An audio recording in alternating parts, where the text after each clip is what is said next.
हाँ तो बच्चों स्टार्ट करते हैं अपना जो इसका रिमेनिंग पार्ट है। जो 6.4 थी उसके 4 क्वेश्चन हो चुके थे। अब 4 के बाद 5वां 6वां 7वां 8वां 9वां 4-5 क्वेश्चन है, उसको देख लेते हैं। ठीक है, तो चलो देखते हैं क्वेश्चन नंबर 5वां। Okay,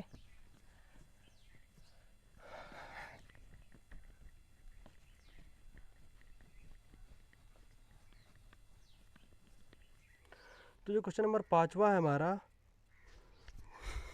date is saying something like this. ये कह रहा है कि एक ट्रायंगल की भुजाओं, देखो एक ट्रायंगल पहले हमें दिया हुआ है ए बी सी। क्या दिया हुआ है? A B C. ओके, देखो पहली बात तुम ये समझो, तुम्हें एक ट्रायंगल दिया हुआ है A, this is B and this is C. Okay, तो ए बी सी जो हमारा एक क्या है, ट्रायंगल दिया हुआ है। फिर क्या बोल रहा है कि ए बी बी सी और सी ए बी बी सी और सी ए पर क्या है कि बिंदु डी ई एफ है। यहाँ पर हमारा डी है, यहाँ पर हमारा ई है, यहाँ पर क्या है हमारा एफ है। ओके, ठीक है, और ये क्या है, मध्य बिंदु है। इसको दो पार्ट में तोड़ते हैं। जैसे डी है ना, तो जो मिड पॉइंट होगा इसका ई बी का मध्य बिंदु है। ठीक है, तो यहाँ पर मैं लिख लेता हूँ कि जो दिया है हमें दिया है कि जो डी ई और एफ है, जो एफ जो क्या है कि डी ई एफ है जो, नहीं ऐसे लिखो, डी ई एफ क्रमशः भुजाओं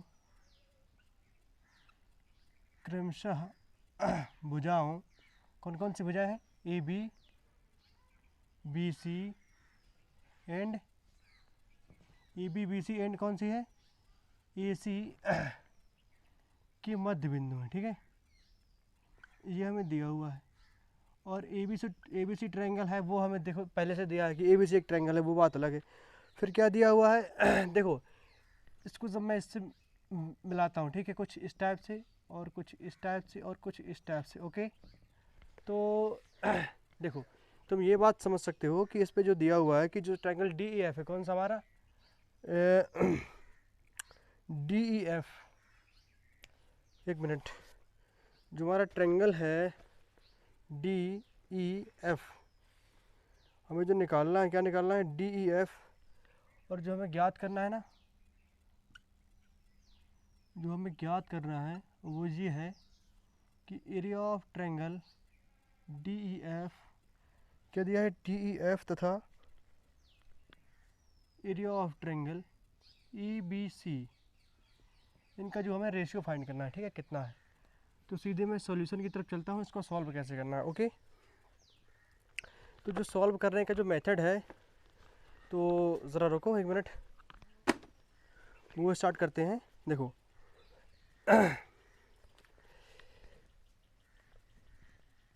यहाँ पर लिखता हूँ मैं कि सेम चीज़ है कि जैसे डी एफ जो है, क्या है कि इनके मिड पॉइंट है। तो देखो तुम्हें ये दिख रहा होगा कि ये जो बी ई भुजा है ये इसके पैरेलल है, ये भुजा इसके पैरेलल है, और ये भुजा जो है वो इसके पैरेलल है कि नहीं।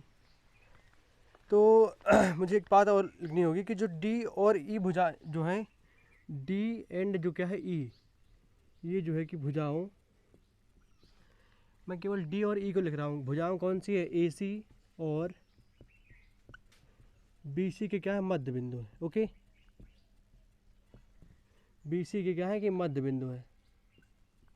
यदि मध्य बिंदु है, समझो जरा, D point is the midpoint of A B and E point is the midpoint of B C. Okay, तो ए सी नहीं, ए बी है, क्या है? ए बी है। ठीक है, तो ये जो दिया है ए बी, तो हम तो देखो एक चीज़ मुझे और दिख रही है कि जो डी और ये है ना, डी क्या है? D E is parallel to A C, है कि नहीं? D E is parallel to A C. Okay है, बिल्कुल है।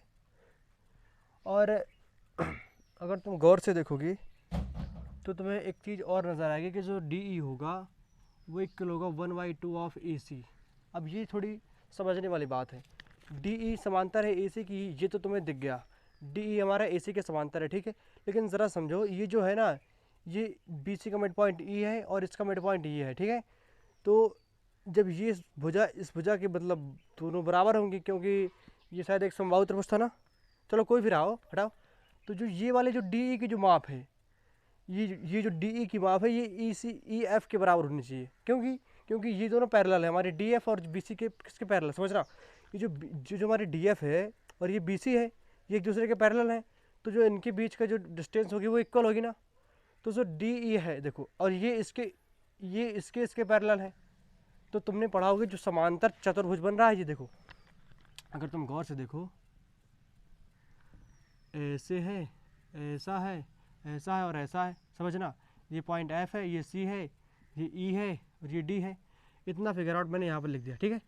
तो ये इसके पैरेलल है, ये इसके पैरेलल है, समझना जरा गौर से।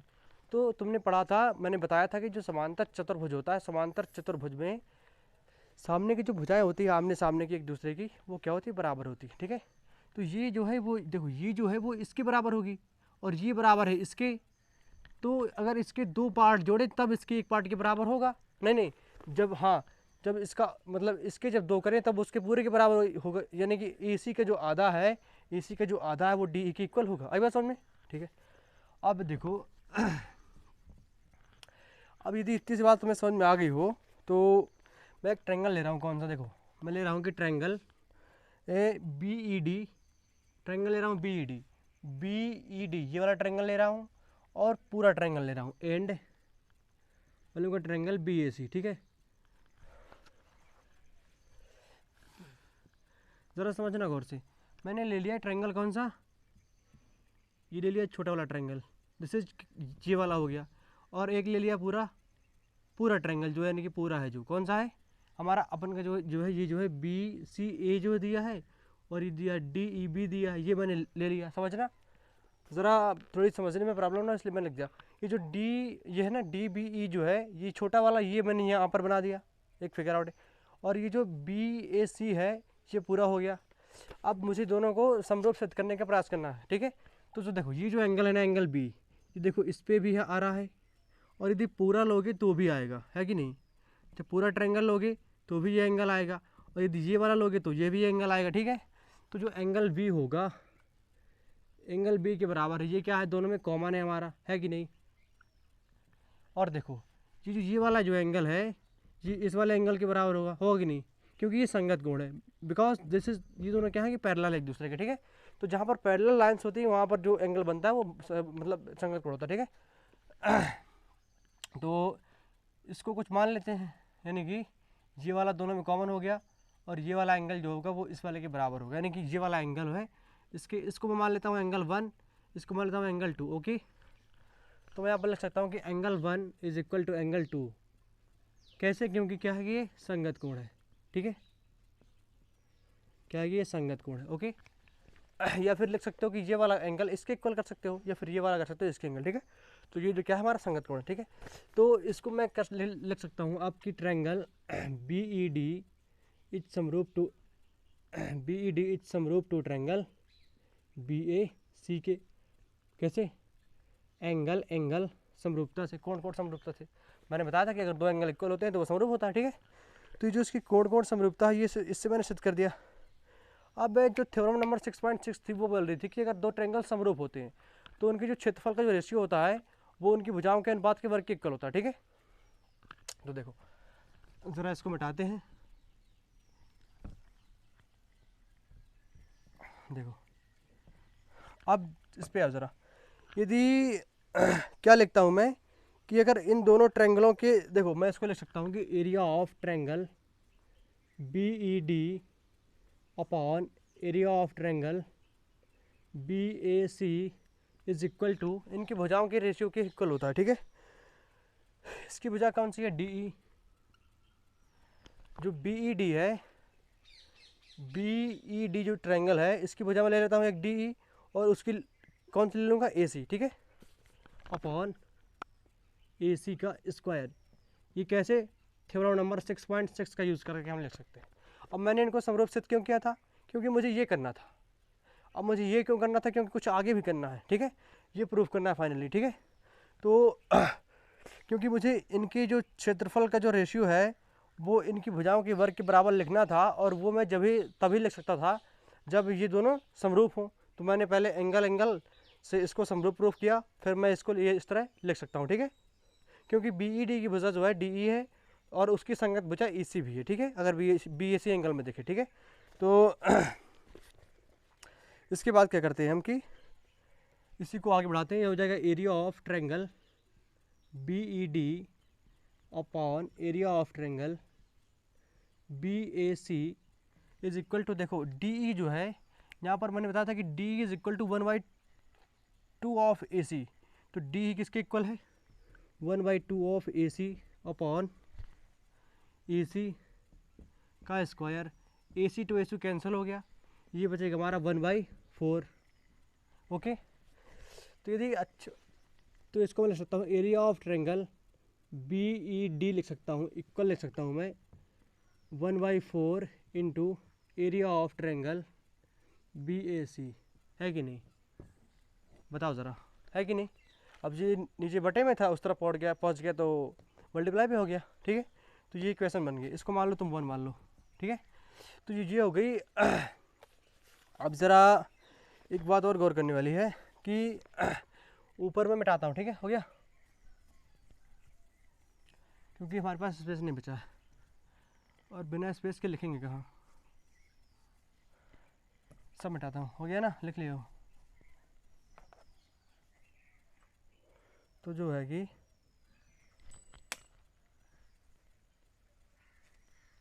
अब देखो, मैं ये मान ले रहा हूँ यहाँ पर कि जो एरिया ऑफ जो ट्रायंगल BAC है, कौन सा BAC को मैं लिखूँगा अब x, क्योंकि एरिया ऑफ ट्रायंगल थोड़ी बड़ा हो रहा है ना लिखने में, तो मेरा मिलेगा जो एरिया ऑफ ट्रायंगल BED जो होगा उसे मैं लिख सकता हूँ 1/4 इंटू एक्स, है कि नहीं। अब जबकि मुझे चाहिए था, जो मुझे प्रूफ करना था ना, वो मुझे चाहिए था कि area of triangle DEF upon area of triangle BAC, मुझे ये चाहिए बीच वाला, है कि नहीं। तो एक प्रॉपर्टी होती है किसी ट्रायंगल की कि अगर उनके मध्य बिंदु के से अगर ज्वाइंट किया जाता है तो ये जो ट्रायंगल क्या होते हैं, चारों बराबर होते हैं, लेकिन हमें इसको प्रूफ करना है, ठीक है। तो यदि हमें चाहिए, क्या चाहिए, एरिया ऑफ चाहिए हमें, ट्रायंगल चाहिए, एरिया ऑफ चाहिए ट्रायंगल DEF चाहिए हमें, तो क्या करेंगे हम कि पूरा पूरा पूरा जो एरिया होगा, एरिया ऑफ ट्रायंगल ABC में मैं घटाऊंगा माइनस का area of triangle BED minus area of triangle ECF minus area of triangle DAF। ये तीन ट्रायंगल जब मैं घटा दूंगा, यानी कि मुझे चाहिए बीच वाला, अब पूरे ट्रायंगल में से मैं ये ओके, ये इन तीनों को घटा दूंगा तो ये मुझे मिल जाएगा ना। तो वही मैंने लिखा कि जो ये वाला है, जो एकदम मिड पॉइंट वाला है, तो इसका जो एरिया है वो बराबर होगा पूरे का एरिया माइनस इन तीनों का एरिया, ओके। तो जो एरिया ऑफ ट्रायंगल DEF जो है, इसका क्या हमने माना है, x माना है, और BED का कितना है, x/4 है, यानी कि 1/4 इंटू एक्स, तो इसको रख सकते हैं x/4, है कि नहीं, है कि नहीं। और ये पता है कि ये तीनों इसी प्रकार से अगर हम तीनों का निकालें, जैसे मैंने इसका निकाला है तो 1/4 था यहाँ पूरे का, अगर इसका भी निकालेंगे तो वो भी आएगा, तो यानी कि इसी प्रकार लिख करके तुम लिख सकते हो, ठीक है। तो इन तीनों का जो है कि सेम ही आएगा, ठीक है। इसका भी हो जाएगा x/4, इसका भी होगा x/4।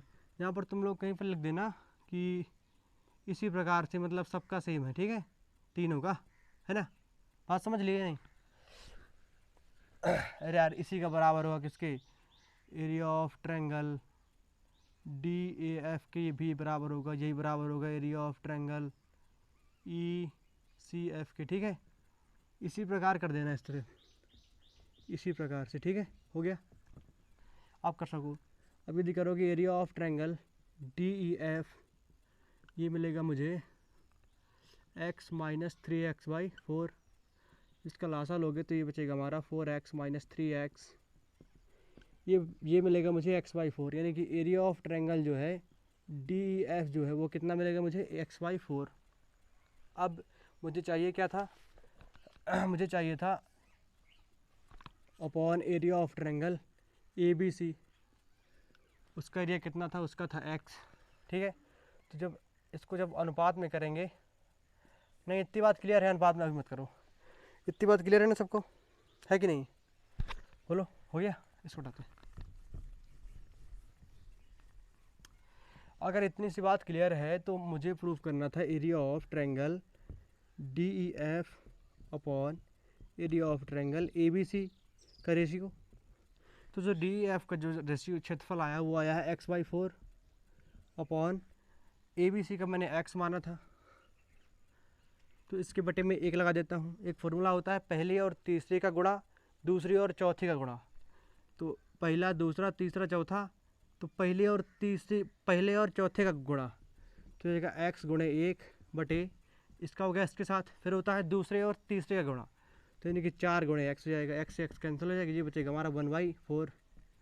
तो यानी कि area of triangle D E F upon area of triangle A B C is equal to 1/4। बस ये निकालना था हमें। ठीक है, कोई दिक्कत इसमें? कोई दिक्कत किसी को? अगर किसी को इस पर दिक्कत है तो ज़रा इस तरफ देखो, ये दिया है x/4 अपॉन x। ठीक है, इसका मतलब होता है डिवाइड, यानी कि x/4 डिवाइडेड बाई x, ऐसा कुछ लिखा हुआ है। ओके, इसका मतलब होता है भाग का चिन्ह। तो x/4, अब तुम्हें पता होगा भाग वाले भिन्न कैसे सॉल्व करते हैं, भाग को बदलते हैं गुणा में और इसको पलट देते हैं, तो ये हमारा 1/x, x तो x कैंसिल, 1/4 बचेगा। ऐसे कर सकते हो। ठीक है, वो मैंने बताया शॉर्टकट तरीका, पहले और चौथी का गुणा अपॉन दूसरे और तीसरे का गुणा। ठीक है, पहला चौथा दूसरा तीसरा। ओके, किसी को कोई दिक्कत? मेरे ख्याल से किसी को कोई दिक्कत नहीं होनी चाहिए, है या है तो बोलो, होनी तो नहीं चाहिए, अगर है तो फिर बोलो, फटाफट बोलो।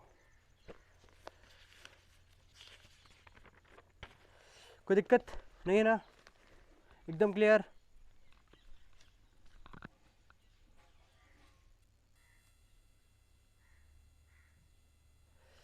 जब कोई दिक्कत ही नहीं है तो फिर आगे ना बढ़े, चलो बढ़ते हैं आगे।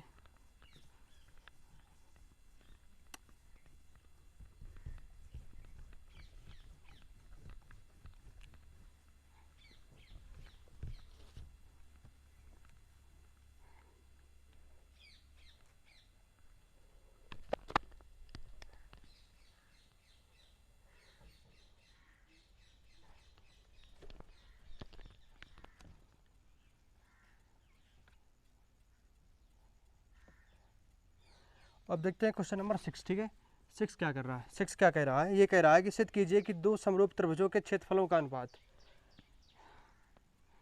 जो स्टेटमेंट है ये बोल रहा है कि सिद्ध कीजिए कि दो समरूप त्रिभुजों के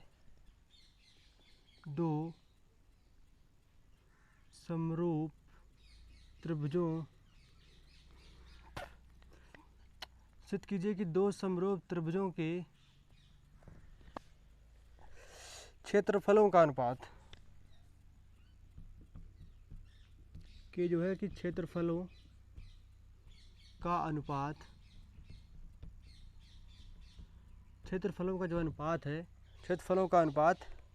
इनकी संगत माध्यिकाओं के अनुपात के वर्ग के बराबर होता है। का अनुपात जो है इनकी संगत माध्यिकाओं के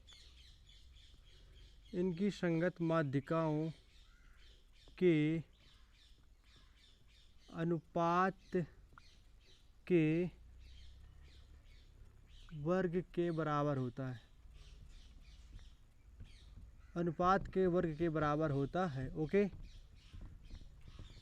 तो देखो इसमें हमें दिया क्या है, अगर गौर से देखो तो तुम्हें ये दिया कि दो समरूप त्रिभुज। पहली बात तो एक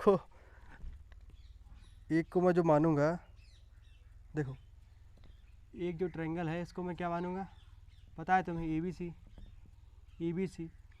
दूसरे को मैं क्या मानूंगा, पी क्यू आर, पता है तुम्हें, P Q and R. Okay, अब जो बोला इनकी संगत माध्यिकाओं के वर्ग के बराबर होता है, तो इनकी माध्यिका मान लेते हैं क्या है, ए डी इसकी माध्यिका है और इसकी क्या है कि पी एस इसकी माध्यिका है। कौन सी?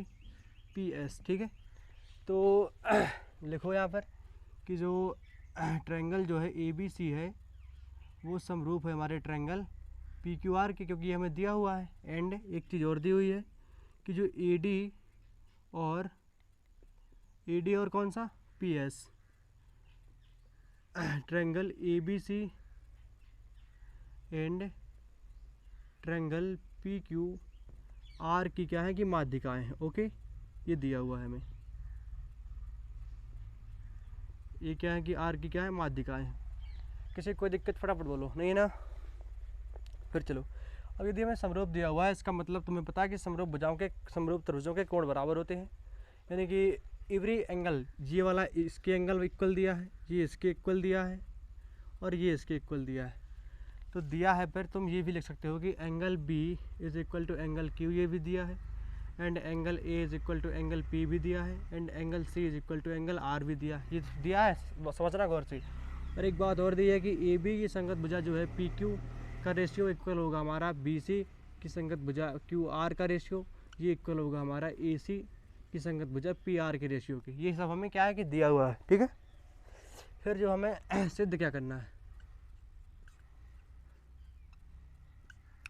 हमें जो है कि सिद्ध करना ये है कि जो समरूप त्रिभुज है उनके जो क्षेत्रफलों का अनुपात है, जो area of triangle A B C है और जो अपॉन में area of triangle P Q R है, कौन सा ए बी सी है और कौन सा है पी क्यू आर है, ठीक है। तो क्या होता है कि इनका जो ये जो बराबर होते हैं, ये इनकी माध्यिकाएं A D upon P S के अनुपात के स्क्वायर के बराबर, ये हमें प्रूफ करना है, ठीक है। तो ये हमें प्रूफ करना है। किसी कोई दिक्कत है तो बोलो, नहीं ना, कोई बात नहीं। चलो बढ़ते उत्पत्ति की तरफ। उत्पत्ति की बात करें तो देखो हमें ये दिया हुआ है कि A B upon P Q is equal to B C upon Q R equal to A C upon P R, ठीक है। ये क्या है हमें दिया हुआ है। अब तुम्हें बार बार प्रैक्टिस करते करते ये चीज़ तो क्लियर हो गई होगी कि जो माध्यिका होती है वो एक भुजा को दो पार्ट में डिवाइड करती है, इक्वल पार्ट्स में, ठीक है। तो जो ये वाला पार्ट्स है वो इस पार्ट के इक्वल होगा, यानी कि जो बी डी है वो इक्वल होगा अपना डी सी के, और जो क्यू एस है वो इक्वल होगा हमारा एस आर के। ओके, तो जो बी डी है ना, बी डी वो इक्वल होगा हमारा 1/2 ऑफ बी सी के, है कि नहीं? बोलो फटाफट। तो यानी कि लिखें जो है कि बी सी बराबर होगा 2 टाइम ऑफ बी डी के, है कि नहीं? ये जो बी सी है अगर बी डी को दो बार जोड़ दे तो एक बी सी इक्वल हो जाएगा। और यानी कि देखो जो हमारा क्यू आर है, यदि हम 2 टाइम ऑफ क्यू एस को जोड़ दे तो ये इसके इक्वल हो जाएगा, ठीक है। यानी कि ये बी डी अगर दोनों को जोड़े तो ये पूरा बी सी हो जाएगा, अगर दो बार बी डी को जोड़े तो एक बी सी हो जाएगा, और यदि दो बार क्यू एस को जोड़ते तो हमारा क्यू आर हो जाएगा, ठीक है। कोई दिक्कत किसी को नहीं ना? अब देखो तुम लोग यहाँ पे कर सकते हो कि बी सी की जगह पर क्या लिख सकते हैं हम, B D. Okay, A B upon P Q equal to, इसको लिख सकते हैं मैं 2 time of B D upon Q R की जगह पर लिख सकते हो 2 time of Q S equal to A C by P R. Okay, ये 2 से 2 हमारा कैंसिल हो गया, ये बचेगा अपन का A B upon P Q equal to B D upon Q S equal to A C upon P R, है कि नहीं? अब यदि ऐसा बच गया तो इसको मान लो समीकरण नंबर कौन सा, एक मान लो, ठीक है। एक मान लिया हमने, तो अब यदि क्या करेंगे हम, हाफ ट्रायंगल है, कौन सा? मैं लूँगा triangle A B D and other triangle is P Q S, ठीक है। हाफ ट्रायंगल अभी पूरा लिया था, अब इतना ले रहे हैं ट्रायंगल, ठीक है। तो इस पर जो हम अब हमारा जो बी है वो क्यू की इक्वल होगा, क्योंकि ये हमें दिया हुआ है पहले से, ठीक है। अब यार इतना पढ़ते चले यार हो कंटिन्यूसली, अगर लेक्चर देखे रहे हो तो होगे, तो इस पर कोई दिक्कत नहीं होगी। और ये प्रैक्टिस जो बार बार वही चीज़ देखोगे ना तो समझ में आएगा। और यदि कोई बीच से किसी लेक्चर पे कूद पड़ोगे फिर दिक्कत आएगी। और देखो क्या है कि हमें दिया हुआ है कि A B by P Q equal to B D by Q S, ये हमें ये दिया हुआ कि नहीं दिया हुआ है ना? दिया है ना, है कि नहीं? दिया कि नहीं दिया? A B upon P Q equal to B D by Q S दिया है, और ये एंगल इक्वल हो गए। तब मैं क्या लिख सकता हूँ कि ट्रायंगल ए बी डी ये समरूप हो जाएगा हमारा ट्रायंगल किसके, पी क्यू, ये समरूप होगा हमारा ट्रायंगल पी क्यू एस के। कैसे? एस ए एस समरूपता से, ठीक है, साइड एंगल साइड समरूपता से, ठीक है। तो ये हमारा समरूप हो गया, है कि नहीं? कैसे हो गया? ये एंगल इसके इक्वल है, ये भुजा और ये भुजा, ये भुजा और ये भुजा इसके रेशियो में है, ठीक है। तो ये हमारा क्या हुआ, समरूप सिद्ध हो गया। अब यदि हमारा हाफ ट्रायंगल समरूप सिद्ध हो गया तो तुम लोग ये जानते हो कि तब देखो अगर हमारे दो ट्रायंगल समरूप होते हैं, अगर ये ट्रायंगल इसके समरूप होता है तो इनकी संगत भुजाएं अनुपातिक होती हैं, ठीक है। तो यदि संगत भुजाओं की बात करें तो इसकी संगत भुजा हो जाएगी ए बी। अगर देखो ट्रायंगल ले रहे हैं ये वाला और ट्रायंगल ले रहे हैं ये वाला, ओके, तो इसकी भुजा हो गई ए बी, इसके नीचे आ रहा है अपन का पी क्यू, ठीक है।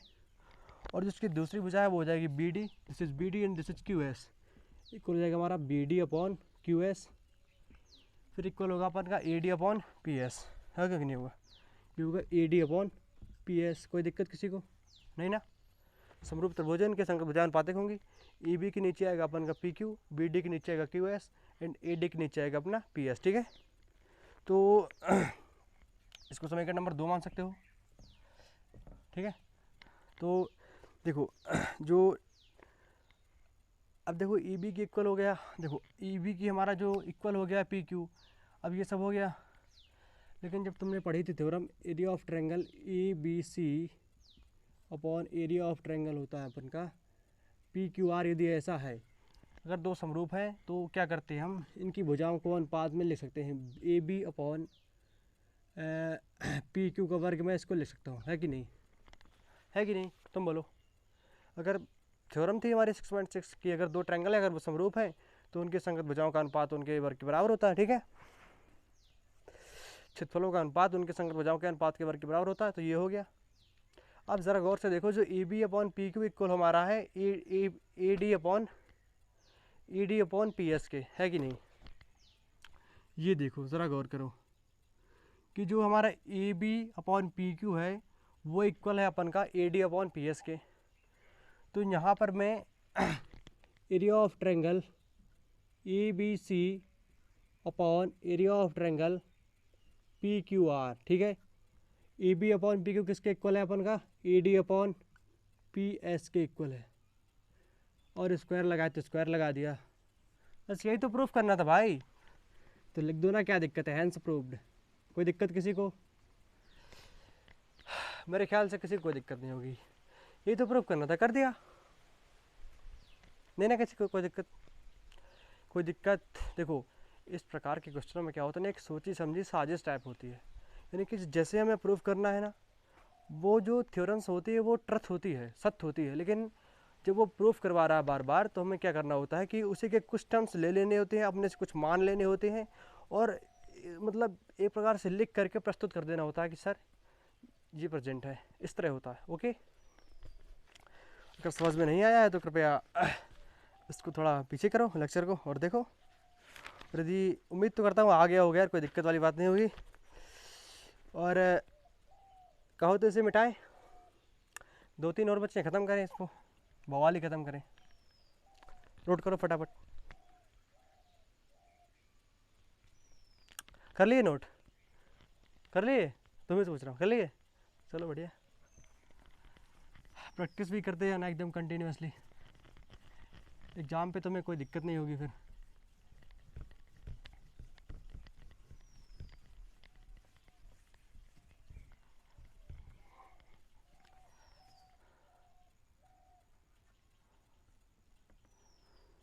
चलो फिर देखते हैं क्वेश्चन नंबर अपना जो 7 है।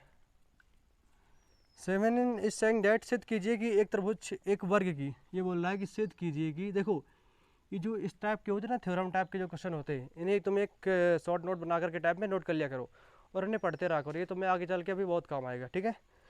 सिद्ध कीजिए कि एक वर्ग की किसी भुजा पर, सिद्ध कीजिए, ये बोल रहा है कि सिद्ध कीजिए कि एक वर्ग कोई स्क्वायर है, एक वर्ग की किसी भुजा पर, किस पर, किसी एक वर्ग की किसी भुजा पर, अभी समझाऊंगा पहले लिख लो, किसी भुजा पर बनाए गए समबाहु त्रिभुज का, किसी भुजा पर बनाए गए, किसी भुजा पर बनाए गए समबाहु त्रिभुज का एक कोई वर्ग है, उसके एक किसी भुजा पर हमने एक समबाहु त्रिभुज बना दिया है, ठीक है। बनाए गए समबाहु त्रिभुज का जो क्षेत्रफल है, समबाहु त्रिभुज का जो क्षेत्रफल है, तो का क्षेत्रफल उसी वर्ग के एक विकर्ण पर, उसी वर्ग के एक विकर्ण पर, उसी स्क्वायर का जो उसी वर्ग का एक विकर्ण है उस पर विकर्ण पर बनाए गए विकर्ण पर बनाए गए समबाहु त्रिभुज के क्षेत्रफल का आधा होता है। बनाए गए समबाहु त्रिभुज के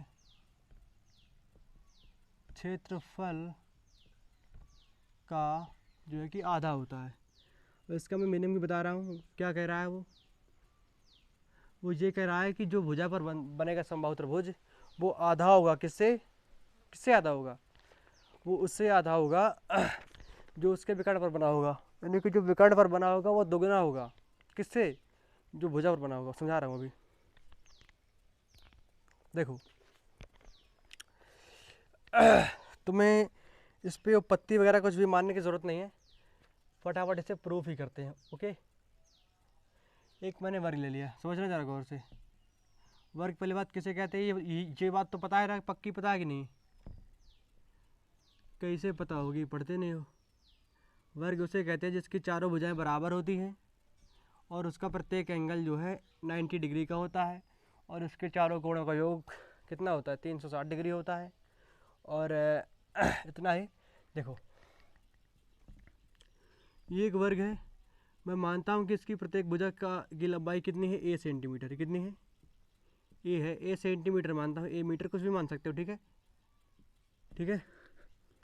मानता हूँ कि माना जो वर्ग की भुजा है वो कितनी है हमारी? a मीटर है। ठीक है, मैंने मान लिया a मीटर। अब जिसका मुझे विकर्ण निकालना है, क्या निकालना है मुझे? विकर्ण। तो मुझे विकर्ण चाहिए, तो यदि मुझे विकर्ण निकालना होगा तो मैं इस पर पाइथागोरस प्रमेय लगा दूंगा। ए स्क्वायर प्लस ए स्क्वायर, समझ गए हो कि नहीं समझ गए? कर्ण का वर्ग बराबर होता है लंब का वर्ग प्लस आधार का वर्ग। तो ये हो गया अपना अपना कर्ण का वर्ग। इसका कर दिया मैंने विकर्ण का वर्ग, इक्वल टू ये हो जाएगा हमारा ए का स्क्वायर। पाइथागोरस थ्योरम लगी हुई है। तो यदि विकर्ण की वैल्यू निकालेंगे तो हो जाएगा √2a²। तो बचेगा √2a। ये होता है इसका विकर्ण। ठीक है, तो विकर्ण की वैल्यू होती है, वैसे तुम्हें याद होनी चाहिए कि जो वर्ग का जो विकर्ण होता है √2a होता है। ठीक है, कोई दिक्कत? अब देखो ये बोल रहा है एक भुजा पे वर्ग बना हुआ है। ठीक है, कि जो भुजा है इस पर एक हमारा त्रिभुज बना हुआ है। ठीक है, समबाहु त्रिभुज, यानी कि इसकी भुजा ए है तो देखो ये भी ए होगी और ये भी ए होगी। ठीक है कि नहीं? और यदि देखो एक विकर्ण है इस पर, यदि विकर्ण पर एक अगर समबाहु त्रिभुज बनेगा, क्या बनेगा? समबाहु त्रिभुज जब बनेगा विकर्ण पर, तो जब विकर्ण की लंबाई √2a है तो इसकी भी √2a होगी, इसकी भी √2a होगी। है कि नहीं? तो इसका मतलब अगर इसको अच्छे से बनाएं, देखो ये जो हमारा ये बना हुआ है ये ऐसे, ये क्या ये हो गया, मान लो वर्ग हो गया। ठीक है, ये हमारा हो गया वर्ग। इसकी एक भुजा पर एक बना हुआ है और एक बना हुआ है इसके विकर्ण पर। ठीक है, तो जो भुजा वाला है वो a सेंटीमीटर वाला है, मीटर वाला है, और जो विकर्ण का है वो है वो जो है √2a इस प्रकार से। ठीक है, तो हमें ये प्रूफ करना है, जो सिद्ध करना है हमें, वो ये करना है हमें सिद्ध कि कुछ मान लेते, इसे मान लेता हूँ मैं a b c, इसे मानता हूँ d e। मुझे सिद्ध करना है कि area of triangle A B C is equal to half of area of triangle D B E. ये प्रूफ करना है। ठीक है, या ये प्रूफ कर सकते हो कि triangle D area of triangle D B E is equal to 2 time of area of triangle A B C. ये प्रूफ करना है। ठीक है, कोई दिक्कत किसी को नहीं? दिक्कत ना? तो एक बात तो तुम्हें पता होगी कि अगर समबाहु त्रिभुज होते हैं वो आपस में समरूप होते हैं। समरूप क्यों होते हैं? क्योंकि समबाहु त्रिभुज में एंगल उनका फिक्स होता है। क्या होता है? फिक्स होता है एंगल, यानी कि प्रत्येक एंगल क्या होता है? 60 डिग्री का होता है। ठीक है, तो जब समबाहु त्रिभुज हमारे समरूप होते हैं समबाहु त्रिभुज क्या होते हैं हमारे? समरूप होते हैं। ये हमारी थ्योरम होती है, क्या होते हैं हमारे? समरूप होते हैं। तब मैं लिख सकता हूँ कि जो ट्रायंगल जो हमारा ABC है वो समरूप होगा हमारा ट्रायंगल DBE के, है कि नहीं? बिल्कुल होगा, कंफ्यूज मत हो। ये लिखा है A, this is B, this is C, this is D, this is E, okay, ये ऐसा लिखा हुआ है। अब यदि ये समरूप हैं तो जो हमारी थ्योरम 6.6 कहती है, वो कहती है अगर दो समरूप त्रिभुज है तो उनके क्षेत्रफलों का अनुपात उनकी संगत भुजाओं के वर्ग के बराबर होता है। संगत भुजाओं के अनुपात के वर्ग के बराबर होता है। तो यानी कि अगर एरिया ले ले, एरिया ऑफ ट्रायंगल लेता हूँ मैं, ट्रायंगल ABC अपॉन करता हूँ मैं एरिया ऑफ ट्रायंगल करता हूँ DBE का, ठीक है। तो जो EB की कोई भुजा ले लेता हूँ एक, तो EB की एक भुजा में कोई सी भी ले लेता हूँ, मैं मान लो AB ले रहा हूँ, ठीक है। कौन सी ले रहा हूँ? AB अपॉन इसकी ले रहा हूँ कौन सी? BD का वर्ग। तो जो EB की वैल्यू कितनी है? A मीटर है, और जो BD कितना है अपन का? वो जो है √2A मीटर है। दोनों का स्क्वायर करना, ये इससे कैंसिल हो जाएगा, हो जाएगा 1/2, है कि नहीं? ये अब मैं इतना क्लियर है ना? ज़रा इसको बिठा रहा हूँ। ये हमारा हो गया area of triangle ABC upon area of triangle DBE equal to 1/2 मिला कि नहीं मिला? बताओ। इसका अपॉन इसका किया तो 1/2 मिल गया। इसको लिख सकता हूँ area of triangle ABC equal to 1/2 into area of triangle DBE। यही तो प्रूफ करना था, और क्या?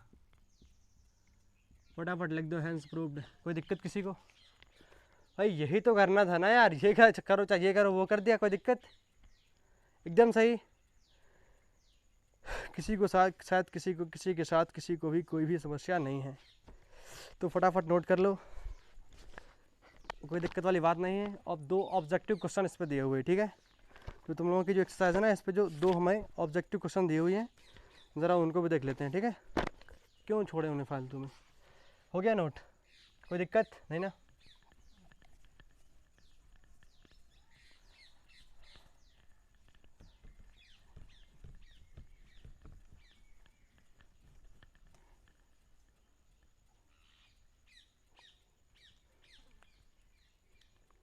तो देखो ये जो 8वां है हमारा, वो दिया हुआ कि ABC, कौन सा ट्रायंगल? एक दिया हुआ हमें ट्रायंगल दिया हुआ ABC एंड दूसरा दिया हुआ है BDE।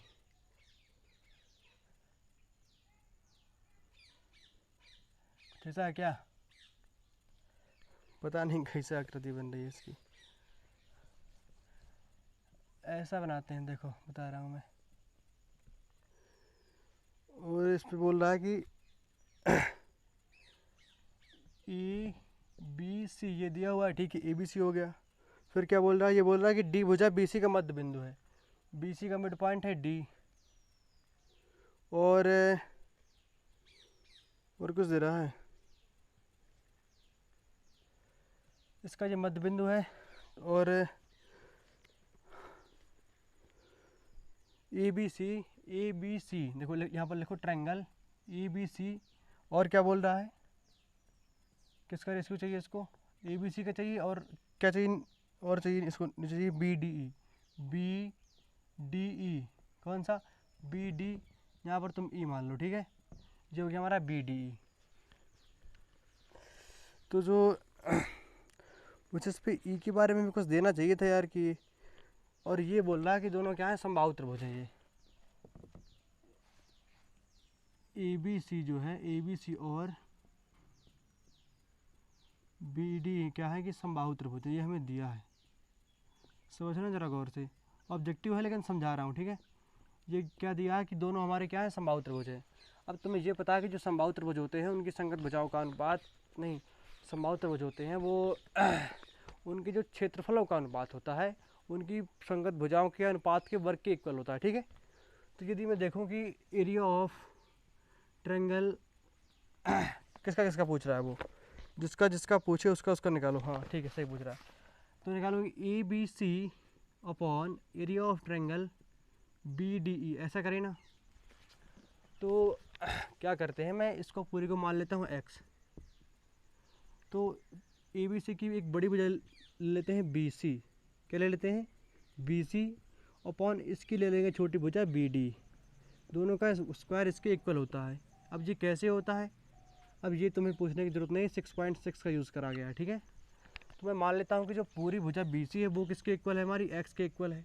और जो ये किसके इक्वल हो जाएगी, x/2 के, और ये भी x/2 के। क्यों, क्योंकि BC जो है का जो मिड पॉइंट है वो D है कि नहीं है। BC का जो मिड पॉइंट है D है, ये क्वेश्चन में हमें दिया हुआ है। तो यानी कि ये BC को 2 पार्ट्स में डिवाइड कर रहा है। तो यानी कि पूरी जैसे x है तो आधी x/2 होगी कि नहीं होगी, ठीक है। तो इसको निकालो, area of triangle ABC upon area of triangle BDE equal to ABC की जो BC की लंबाई कितनी है, x दी हुई है, और जो BD की लंबाई वो दी हमें x/2 का स्क्वायर। मैंने बताया था कि पहले दूसरे का गुणा, पहली चौथी का गुणा और दूसरी तीसरी गुणा, इसके बटे में 1 कर लो। तो ये हो जाएगा हमारा x into 2 upon 1 into 2, 1 into x का स्क्वायर। तो ये 4:1। इसका 2 का स्क्वायर करेंगे 4 हो जाएगा, 1 का 1 ही रहेगा। तो जो इसका रेशियो है वो अपन का आ जाएगा 4:1। कोई दिक्कत अभी भी? अरे यार ये सॉल्व करना नहीं बताऊंगा। देखो ये x दिया है, x से डिवाइड किया गया है x/2 को, x इसको बदलो पलट जाएगा जी, तो 2 बचेगा ना ऊपर, तो ये बचेगा 2/1 का स्क्वायर, तो जाएगा 4:1। कोई दिक्कत है? अब भी दिक्कत इस पर काहे पूछते हो भाई? जैसे तुम्हें दिया हुआ ना कि x अपॉन x/2, तो ये समझा करो कि दिया है x डिवाइडेड बाई x/2, फिर ये बन गई भाग वाले भिन्न, इसको कर लिया करो, x इंटू 2/x, ये पलट जाता है तो x कैंसिल हो गया, 2/1 बच गया, फटाफट निकाल दिया, ठीक है। कोई दिक्कत? यार हमारे बच्चों भाई इतना फास्ट तो तुम्हें होना चाहिए ना।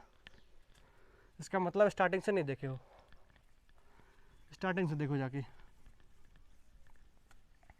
तब तुम्हें ये स्पीड भी फीकी लगेगी। अब लास्ट क्वेश्चन जो है हमारा कौन सा है, क्वेश्चन नंबर भूल गए, क्वेश्चन नंबर 9 है। कौन सा है? 9 नंबर का क्वेश्चन है। वो क्या बोल रहा है, वो बोल रहा है कि 2 समरूप ट्रायंगल दिए हुए हमें, और क्या है कि इनकी जो भुजाओं का जो अनुपात है वो दिया हुआ है 4/9।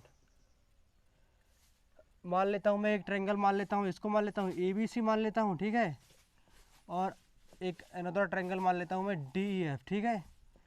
तो जो भुजाओं का रेशियो यानी कि AB अपॉन D मान लो हमें दिया हुआ है 4/9, भुजाओं का रेशियो है, तो ये दोनों इसकी भुजाएं हो गई, तो इसको मैंने मान लिया 4/9। तो पूछ रहा है क्षेत्रफलों का रेशियो क्या होगा, तो पूछ रहा है ratio of triangle ABC upon area of triangle DEF क्या होगा, ये पूछ रहा है हमसे, ठीक है। तो इसको निकालने के लिए हम थ्योरम नंबर 6.6 का यूज़ करेंगे। वो कहती है कि भुजाओं के अनुपात के वर्ग के इक्वल ही होता है ये इसका ये। तो जो भुजाएं क्या है, ये 4/9 दिया हुआ है, तो ये 16/81, दिस इज करेक्ट आंसर। कोई दिक्कत किसी को? चलो अब ये हो गया, और अब ये लेक्चर यहीं पर ख़त्म भी कर देंगे, और अगले लेक्चर पे जो है वो पाइथागोरस थ्योरम कैसे प्रूफ करते हैं, और 6.8 है, एक 6.7 है, 6.8 है, और 6.9 है ना। तो कुछ 2-3 थ्योरम्स, यानी कि 3 ही है, अगले प्रश्नावली पे केवल 3 थ्योरम्स हैं, तो उनको भी डिस्कस करेंगे। और कोई दिक्कत वाली बात नहीं, सब एकदम सिंपली तरीके से होगा, आप लोग पढ़ाई करते रहिए। तो फिर चलो मिलते हैं अपने अगले लेक्चर पे उसी जोश और उत्साह के साथ। तो फिर ठीक है, कोई दिक्कत नहीं।